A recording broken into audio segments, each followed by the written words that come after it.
మీ diesel engine కి అస్సలైన dum echo blue.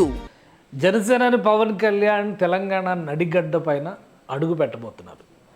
వాస్తవానికి June 2వ తేదీన తెలంగాణ ఆవిర్భావ దినోత్సవం సందర్భంగా తెలంగాణ నవనిర్మాణ వేదిక కార్యక్రమాన్ని నిర్వహించి ఆ తర్వాత ఆయన నడిగడ్డ అయినటువంటి వరంగల్ వెళ్ళాలని భావించారు. ఎందుకంటే అక్కడ ఒక చిన్నారి నిరంజన్ అనేటువంటి బాలుడు తీవ్రమైనటువంటి ప్రాణాంతక వ్యాధితో బాధపడుతున్నారు. అతని చివరి కోరిక తన అభిమాన నటుడు ఆరాధ్య దైవం పవన్ కళ్యాణ్ని చూడాలనేది.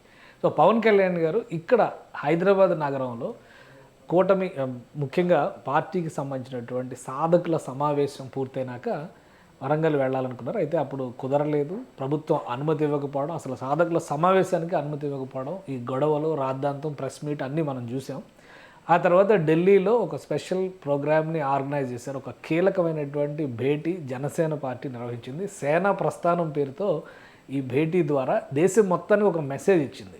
జాతీయ సమగ్రత అనేది ప్రతి ఒక్కరి బాధ్యత అని ఒక ప్రాంతీయ పార్టీగా ఉండి జనసేన పార్టీ స్పష్టమైనటువంటి మెసేజ్ ఇచ్చింది. అలాగే తెలంగాణ విభజన విషయంలో కాంగ్రెస్ పార్టీ అనుసరించినటువంటి విధానాలను కూడా పవన్ కళ్యాణ్ ఎత్తి చూపారు.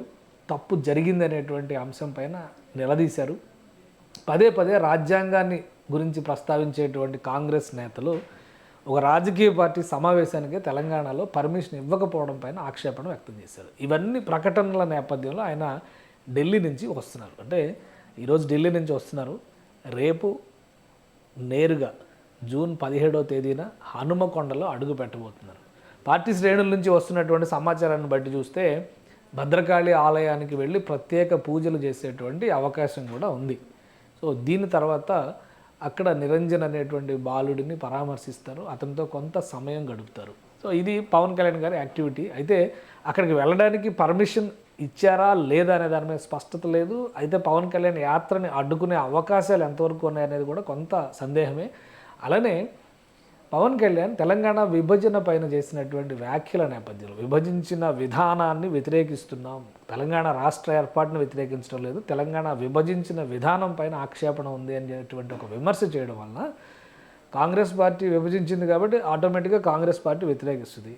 తెలంగాణ విభజనను వ్యతిరేకించారు కాబట్టి బీఆర్ఎస్ పార్టీ కూడా వ్యతిరేకిస్తుంది. సో కాంగ్రెస్ బీఆర్ఎస్ కలిసి పవన్ కళ్యాణ్ యాత్రని అడ్డుకుంటాయా, అధికార పార్టీ పర్మిషన్ ఇస్తుందా అనేది ఇప్పుడు ఆలోచించాల్సినటువంటి అంశం.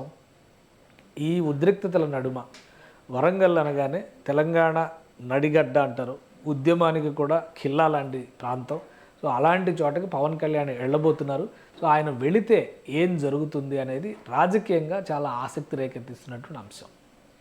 పవన్ కళ్యాణ్ పర్యటనకి అన్ని ఏర్పాట్లు పూర్తయినట్టుగా జనసేన తెలంగాణ నాయకులు చెబుతున్నారు. ఆయన యాత్ర రేపు ఉదయం 11 గంటలకి మొదలవుతుంది. వరంగల్ చేరుకున్న తర్వాత భద్రకాళి ఆలయంలో పూజలు, ఆ తర్వాత హనుమకొండలో చిన్నారి నిరంజన్ పరామర్శ జరుగుతుంది. ఇది షెడ్యూల్ ప్రకారం. రాజకీయ ప్రాధాన్యాలను బట్టి చూస్తే కనుక ఇక్కడ తెలంగాణలో అధికారంలో ఉన్నటువంటి పార్టీ, విపక్షంగా ఉన్నటువంటి బీఆర్ఎస్ పార్టీ జనసేన పర్యటనని ఏ విధంగా చూస్తుంది అనేది ఇప్పుడు ఆసక్తికరంగా మారింది.